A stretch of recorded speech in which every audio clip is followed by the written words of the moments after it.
नमस्ते everyone, I am Urmi Pandya, international योग teacher and every day जैसे हम एक नए टॉपिक पे योगासन की वीडियो रखते हैं कि बैक बेंडिंग इंप्रूव करने के लिए क्या करना चाहिए, लेग स्ट्रेचिंग इंप्रूव करने के लिए क्या करना चाहिए, हिप ओपनिंग इंप्रूव करने के लिए क्या करना चाहिए। वैसे ही आज का सेशन है ऑन बैक बेंडिंग इंप्रूव करने के लिए क्या करना चाहिए। स्पेशली बहुत सारे लोगों की कमेंट्स होती है कि बैक बेंडिंग कैसे इंप्रूव करें। फर्स्ट, रेगुलर प्रैक्टिस से। सेकेंड, आसनास जो आज हम कर रहे हैं वो आप रेगुलर प्रैक्टिस में ऐड कीजिए। स्टार्टिंग में थोड़ा सा टफ रहेगा, स्टार्टिंग में हो सकता है कि आप परफेक्ट ना कर सको, बट रेगुलर प्रैक्टिस जब करेंगे तो वो आसन आपके लिए इजी हो जाएंगे और आपकी फ्लेक्सिबिलिटी भी इंप्रूव होगी और आपका पोस्चर भी basic to intermediate to advance level तक जाएगा। And third, breath and hold. जितना फोकस आपका ब्रीथ पे होगा उतना ही अच्छा हम होल्ड कर पाएंगे और जितना हम होल्ड करेंगे उतने ही हमें बेनिफिट्स मिलेंगे। बहुत बेसिक टेक्निक्स हम यूज करने वाले हैं कि बैक बेंडिंग इंप्रूव करने के लिए बेसिक टेक्निक आप कौन सी कर सकते हो। सो first let's start with back bending. So दोनों लेग्स आपको योगा मैट जितने ब्रॉड रखने हैं। नाउ दोनों हाथ लोअर बैक पे रखिए। Inhale and exhale, back side bend करना है। स्टार्टिंग में बेसिक कर रहे हो बिगिनर्स लेवल तो बहुत ज्यादा बैक या फॉरवर्ड नहीं जाना है, जितना जा सकते हो उतना ही जाइए। धीरे धीरे आप प्रैक्टिस कर सकते हो ज्यादा। प्लस आजू बाजू में कोई ऐसी चीज नहीं होनी चाहिए जिससे आपको लगे। सो आप या तो पिलोज या फिर ब्लॉक्स या फिर बेडशीट वगैरह रख सकते हो जिससे आपको कोई भी साइड इफेक्ट ना हो। सो दोनों हाथ लोअर बैक पे रखिए, दोनों legs broad. Inhale and exhale, back side bending. Normal breath, हम इतना ही बैक साइड जा सकते हैं, इतना ही जाना है। अगर नॉर्मल आप जा सकते हो तो ट्राई करना है जितना अच्छा आप जा सकते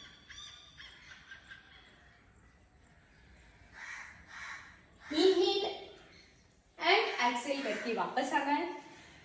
डायरेक्ट फॉरवर्ड नहीं जाना है, पहले नॉर्मल ब्रीथ, रिलैक्स।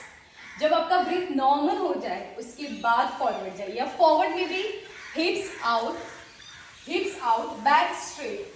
आप अगर हाफ ही जा सकते हो तो आप हाफ ही होल्ड कीजिए। Normal breath and try to hold and just try to shake. दोनों legs broad and just try to hold. जितना फॉरवर्ड जा सकते हो आप ब्लॉक्स का भी यूज कर सकते हो, वॉल सपोर्ट का भी यूज कर सकते हो। Inhale and again up, back side bending. जितना आप बैक साइड जा सकते हो।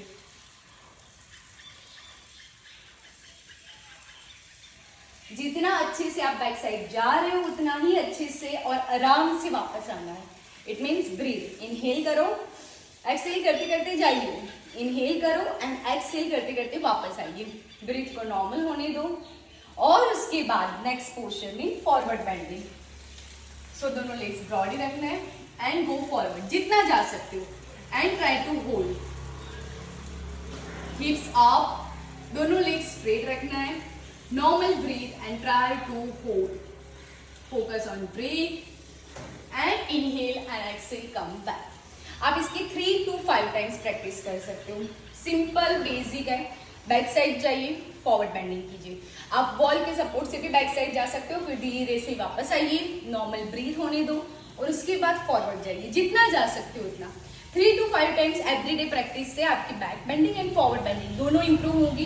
काउंटर पोज हमेशा करना है जिससे आपको आराम मिले। जैसे कि बैक बेंडिंग पोस्चर कर रहे हो तो उसके बाद चाइल्ड पोज या फिर फॉरवर्ड बेंडिंग आसन या फिर कैट काउ पोस्चर, कोई भी रिलैक्सिंग पोस्चर करना है जिससे आपको उससे आराम मिले, थकान कम हो, ब्रीथ नॉर्मल हो जाए और उसके बाद आगे वाले पोस्चर पे जाना है। नाउ सेकंड टेक्निक आप यूज कर सकते हो, Ushtrasana, camel pose. So first sit in Vajrasana. दोनों नीज पे खड़े होना है। दोनों लेग्स के बीच में आपको शोल्डर जितना डिस्टेंस रखना है। स्टार्टिंग में बिगिनर्स लेवल। अब फर्स्ट दोनों हाथ लोअर बैक पे रखें एंड बैक साइड जाने का ट्राई करें एंड देन स्लोली वापस आना है।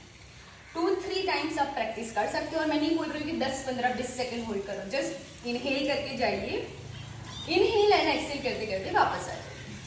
Now second technique for Ushtrasana, camel pose. दोनों हिल्स अप कर सकते हो। राइट हाथ से राइट एंकल पकड़िए एंड लेफ्ट हैंड ऊपर की और लेफ्ट शोल्डर राउंड करके और लेफ्ट एंकल पकड़ने का ट्राई करना है। हो सकता है कि स्टार्टिंग में आप एंकल्स नहीं पकड़ पा रहे हो, कोई बात नहीं, आप बस जाओ और वापस आओ, बैठो एंड चाइल्ड पोज में जाओ, नॉर्मल ब्रीथ हो जाए, उसके बाद वापस आइए एंड 2-3 टाइम्स प्रैक्टिस कीजिए। सो अगेन हिल्स आप रख सकते हो स्टार्टिंग में, बिगिनर्स में। इनहेल एंड एक्सहेल, दोनों हाथ से एंकल पकड़िए, किसी के सपोर्ट के साथ कीजिए। Inhale exhale, then slowly practice के साथ हिल्स डाउन कर सकते हो and try to hold.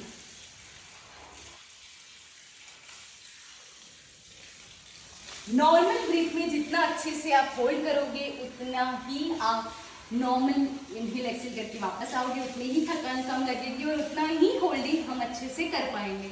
Ushtrasana यानी बैक बेंडिंग के बाद हम चाइल्ड पोज में रिलैक्स कर सकते हैं, जिससे जो भी बैक पे, बैली पे, थाइस पे स्ट्रेच आया है उसमें हमें आराम मिले। Now third posture is cat cow posture, जो मैं हमेशा बोलती हूँ, प्लीज डू इट रेगुलर। इसके बहुत सारे बेनिफिट्स है। फर्स्ट, हमारा पोस्चर भी इंप्रूव होगा। सेकंड, हमें नेक या बैक में कोई भी पेन है तो उसमें आराम मिलेगा। Specially upper back, middle back and lower back में थोड़ा सा भी पेन है, स्टिफनेस है, उसमें आराम मिलेगा। थकान लगी है, उसमें आराम मिलेगा। कोई भी पोस्चर करते वक्त उसमें थोड़ा सा भी आपको स्ट्रेच या ओवर स्ट्रेच आ गया है तो उसमें भी आराम मिलेगा। सो दोनों लेग्स के बीच में आपको शोल्डर जितना डिस्टेंस रखना है। दोनों हाथ योगा मैट पे, normal breath, inhale and chin up, back bend, inhale and exhale, chin down. Just try करना है कि चिन एंड चेस्ट टच हो, नहीं हो रही है कोई प्रॉब्लम नहीं है, बट जो हमारी बैक है, स्पेशली ये पोस्चर है स्पाइन, स्पाइनल, हमारी स्पाइन की स्ट्रेंथ इंप्रूव करता है एंड फ्लेक्सिबिलिटी इंप्रूव करता है। So inhale and up, inhale and exhale down, inhale and up, inhale and exhale down। आप इसकी रेगुलर 3 to 5 टाइम्स प्रैक्टिस कीजिए। रेगुलर प्रैक्टिस के बाद स्पेशली जब हम जैसे कि चक्रासन कर रहे हैं, धनुरासन कर रहे हैं, उष्ट्रासन में एडवांस पोस्चर कर रहे हैं, चक्रासन में पूर्ण चक्रासन, धनुरासन में पूर्ण धनुरासन या चेस्ट स्टैंड, जो जिसमें भी बैक बैंड यूज हो रही है, राइट, बैक बैंड हो रही है, बैक ज्यादा यूज हो रही है। कैट काउ पोस्चर कीजिए, आपको थोड़ा सा भी पेन स्ट्रेच है तो उसमें आराम मिलेगा, स्पाइन की स्ट्रेंथ इंप्रूव होगी, फ्लेक्सिबिलिटी इंप्रूव होगी और पेन भी नहीं रहेगा।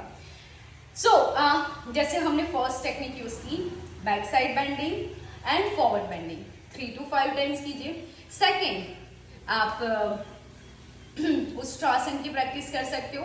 उष्ट्रासन में धीरे धीरे रेगुलर प्रैक्टिस के साथ आप प्रैक्टिस कीजिए। पीछे की साइड में पीलोज या ब्लॉक्स रख के भी प्रैक्टिस कर सकते हैं, या किसी के साथ प्रैक्टिस कीजिए जिससे आपका बैलेंस भी ना बिगड़े, और धीरे धीरे जब आप रेगुलर प्रैक्टिस करोगे तो आपका पोस्चर सही होगा, उससे बैक बेंडिंग इंप्रूव होगी। थर्ड, हमने किया कैट काउ पोस्चर, जिससे बैक बेंडिंग भी इंप्रूव होगी और बैक में थोड़ा सा भी पेन है उसमें आराम मिलेगा। अब नेक्स्ट, जब आप रेगुलर प्रैक्टिस स्टार्ट कर रहे हो तो उसमें आप धीरे धीरे नए नए आसनास इंट्रोड्यूस कर सकते हो, जैसे कि ब्रिज पोज यानी सेतु बंधासन, चक्रासन यानी रील पोज, धनुरासन यानी बो पोस्चर। धीरे धीरे धीरे बॉडी को हर एक पोस्चर को इंट्रोड्यूस करो। आसन में जाना कैसे है, आसन में से वापस कैसे आना है, फर्स्ट वो सीखिए, उसके बाद ब्रीथ पे फोकस कीजिए। मेन इंपॉर्टेंट होल्ड, जितना होल्ड करेंगे उतनी ही हमारी फ्लेक्सिबिलिटी इंप्रूव होगी। ये कुछ टेक्निक थी जो आप बैक बेंडिंग के वक्त प्रैक्टिस कर सकते हो। So again see you tomorrow, keep doing yoga, stay happy and healthy, have a great day.